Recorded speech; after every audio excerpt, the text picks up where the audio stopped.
Satish. He says that I am not able to decide my profession, whether I need a job or should I carry on with the business. My father and society affect my mind, and now I'm at the stage of nowhere. How should I know what I'm really for? I think we already answered this question in a certain way. You need to see what is truly worthwhile for this life to be invested into. It doesn't matter what it is, it doesn't matter what they think. I think to cure you of this disease, one thing that we need to do is socially, we need to do something in this country. In this country, we have this problem, one profession is in the sky, another profession is here. This needs to go. It has to happen that an electrician, a plumber, a carpenter has to be on the same level as a doctor, engineer and whatever else. Can I include your thing also? The manager. Only because we kept them so low, we have such low skills in those areas. Today, in India, you have carpenters. If he fixes a door, if you close it, you can't open it. If you open it, you can't close it. You must check the men's room, whoever is the carpenter, he's just removed the bolt and everything so that I don't know if it's intentional or that's the way it is. So I'm saying we have such carpenters. I must tell you this, I've been telling this to a lot of people because this came into my memory once again because I started riding motorcycles. Those were times when I was riding, crisscrossing India without any destination, simply. So sometimes I ride 3 days and 3 nights non-stop.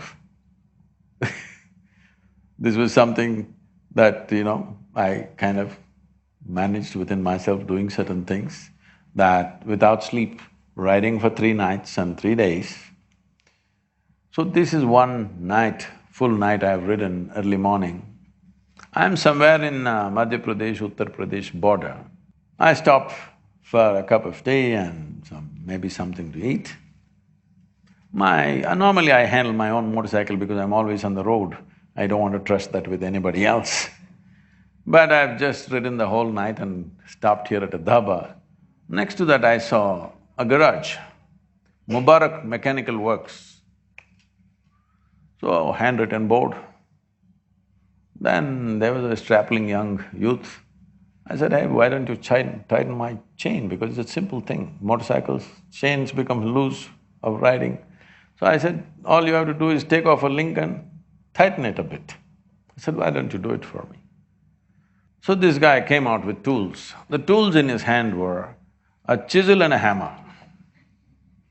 I looked at this and said, okay, and I kept my tea and I came. I said, wait, before you touch my motorcycle.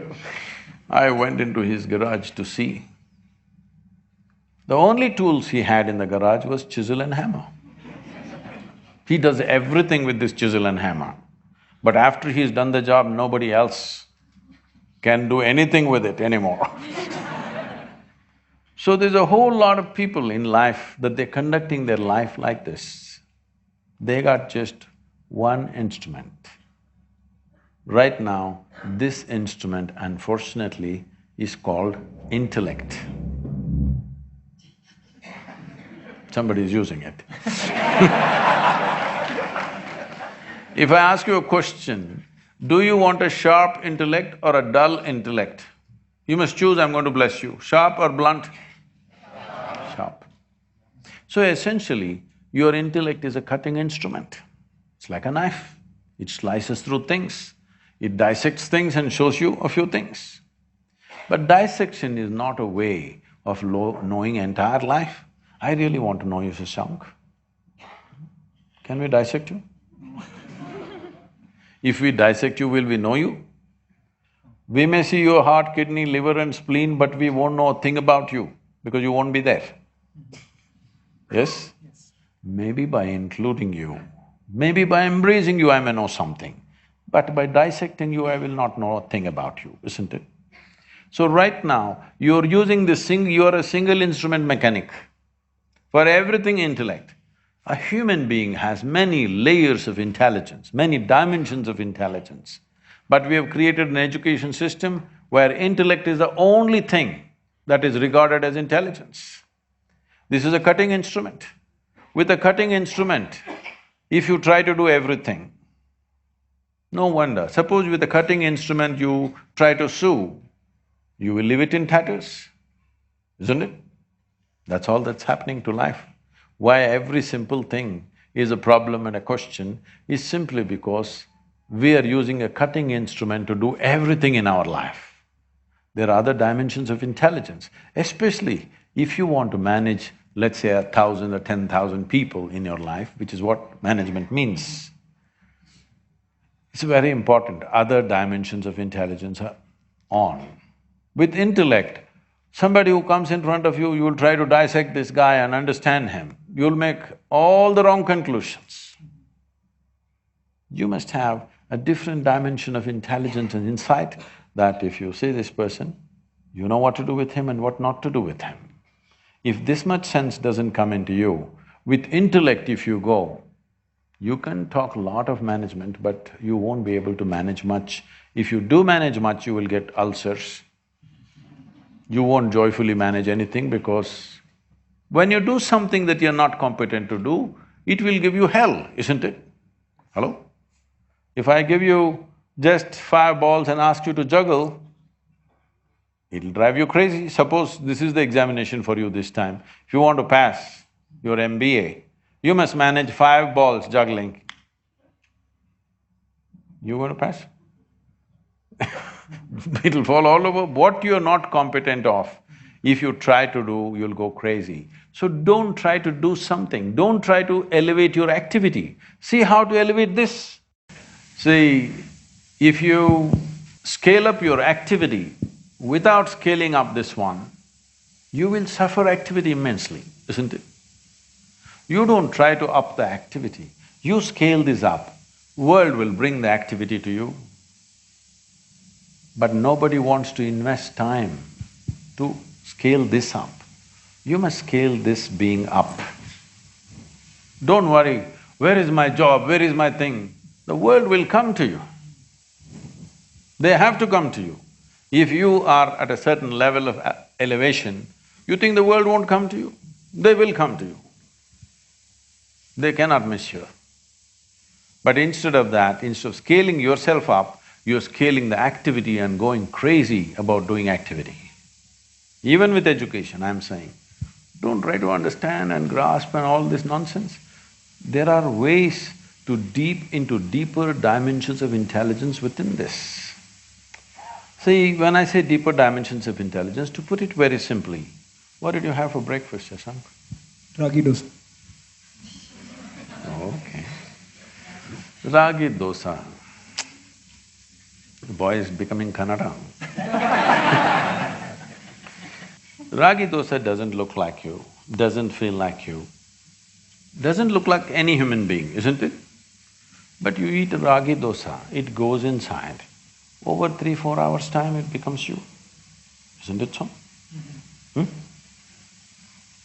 So there is an intelligence here which can turn a ragi dosa into a human being. Is it a small thing? Is it a small phenomena, I'm asking? You've taken this for granted? If I can take a ragi dosa in my hand and make it into a human being, who do you think I am? Hello? God. Creator himself, isn't it? But every day you're doing this, but unconsciously. This is the human predicament. Whatever you are unconscious of, it does not exist for you, isn't it? Right now, look at the back of the hall, there's a huge dinosaur. Don't turn back, please. There's a huge dinosaur, such a big animal. But you are not conscious of it, it doesn't exist for you, isn't it? Such a huge animal, but you are not conscious, it doesn't exist. Similarly, right here, the very source of creation functioning, an intelligence which can make a ragi dosa into a human being exists right here, but you are not conscious of it, it doesn't exist for you. If it was somewhere and you did not see it, it's okay. If it's within you and you did not see it, this is a tragedy, isn't it? Hello? When there is such a dimension of intelligence which can turn a piece of bread into a human being, should you not delve into it in some way? Should you not find a way to dip your hands into it?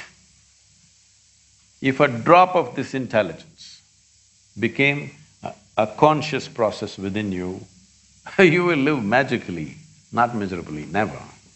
And you don't have to worry what to do, what to do.